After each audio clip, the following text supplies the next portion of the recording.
بسم الله الحمد لله رب العالمين والصلاة والسلام على رسول الله وعلى آله وصحبه أجمعين أما بعد markuu hore ilaahay subxaanahu wa tacaala ayaa mahad iska leh oo noo nicmay nicmooyinkiisa aan la soo koobi karin rabbi subxaanahu wa tacaala qur'aankiisa wuxuu ku leeyahay wa amaa binicmati rabbika faxadith ikhwaanii marka ugu horeeye waxaa tahniyad aan u dirayaa ummadda muslimiinta meel kasto ay joogaan khaasatan soomaalida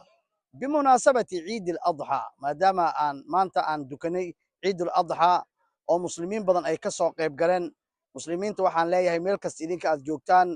ehelka asxaabta qaraabada waxaan idin leeyahay taqabbal allahu mina wa minkum saalix alacmaal ilaahay subxaanahu wa tacaala hanaga aqbalo acmaashii anaga aan samaynay waddankeena ilaahay subxaanahu wa tacaala nabad ilaahay ha ka dhigo soomaalida qulubtooda allah isku dumo ilaahay subxaanahu wa tacaala fitanta iyo balaayada iyo mashaakilka dhinac ilaahay hanaga raasiyo waddan qurbaa la joogaa ilaahay subxaanahu wa tacaala hanagu xifdiyo